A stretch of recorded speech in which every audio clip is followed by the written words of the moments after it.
喂喂喂，大家好，今次繼續由我代班，由我靜靜同大家傾馬仔。今次同大家想講返就係呢一場第8場3班1200米賽事。第8場，我哋先嚟地獄判官環節，睇下邊一隻馬最唔值得買。今場第一隻要畫個大交叉嘅就係呢一隻5號成康掠影。今場12匹馬大家嘅成績都好忠心穩定，但係呢一隻成康掠影係今場成績最差，而且抽到12檔。徐宇石馬房近排表現手風都唔算話太順，所以畫3個大交叉飛走成康掠影。第二隻要無情飛走嘅就係10號發田太空貴福特。雖然呢一隻發埋門做咗好多功夫，同埋馬名好意頭，但係除咗近排嘅一課試習有好表現之外，其實試習所有嘅表現都唔算話太過突出。加上血統上跑1600米長途路程，插喺3班難以應付。第二匹心水要畫3個大交叉。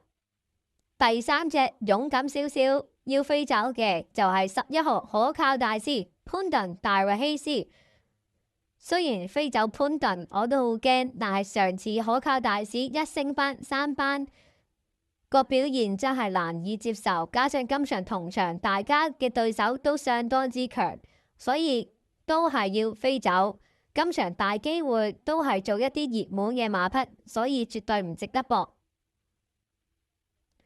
清走晒啲伏馬，睇下今場邊幾隻係完美 package。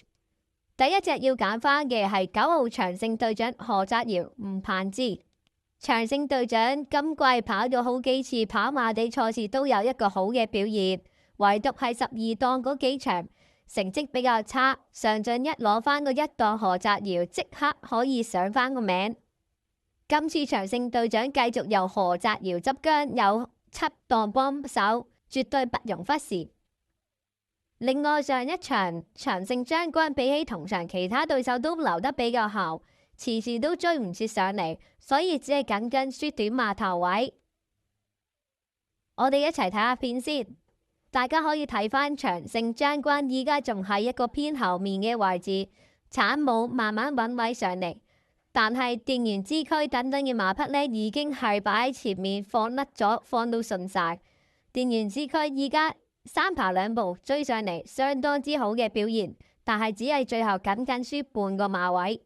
大家可以見到長勝將軍其實末段個追勢相當之好，係唯一上一仗少數馬可以追到上嚟。所以9號長勝將軍俾翻何澤堯吳鵬志其實都有唔少合作，絕對值得信賴。第一匹馬9號長勝將軍。第二隻值得留意嘅係4號福星小子布文蔡若翰。福星小子係今季可以攞到4邊，絕對唔講得少。近幾仗其實艾少禮發揮唔算話太差，馬匹狀態亦都維持到，好幾場其實都輸得唔係太遠。今次初次用上布文幫手，絕對新鮮感十足，可以俾3個剔佢。喺出賽之前都特登上從化做咗一課大集，表現都係相當之好。我哋一齊睇下片先。呢一課集福星小子少有地自己擺喺前面走，個表現相當之輕鬆。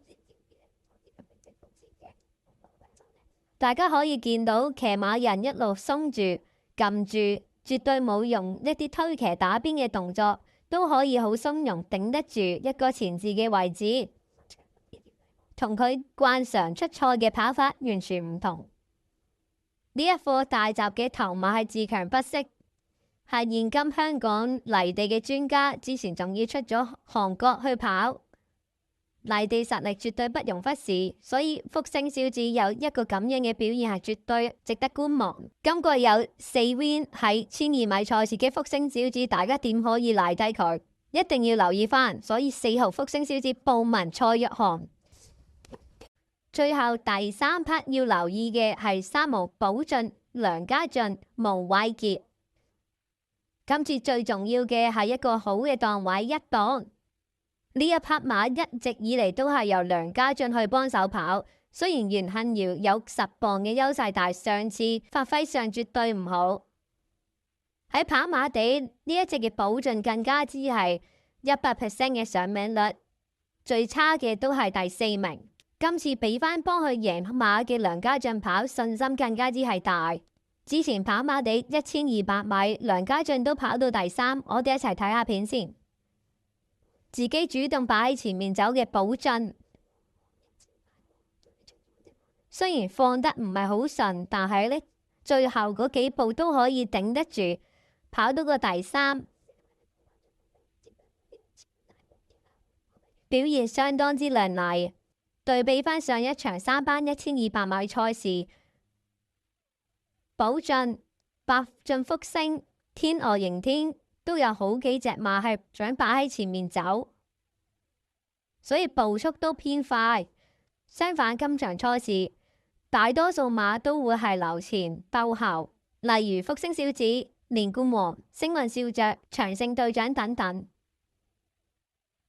只有可靠大師會有可能同寶駿一齊擺喺前面，所以預計今場都會係一個慢步速嘅形勢。1檔亦都對寶駿有利，所以寶駿值得3個剔。如果覺得今條片幫到手嘅，記住 like 同 share 俾身邊嘅朋友。我哋下條片再見。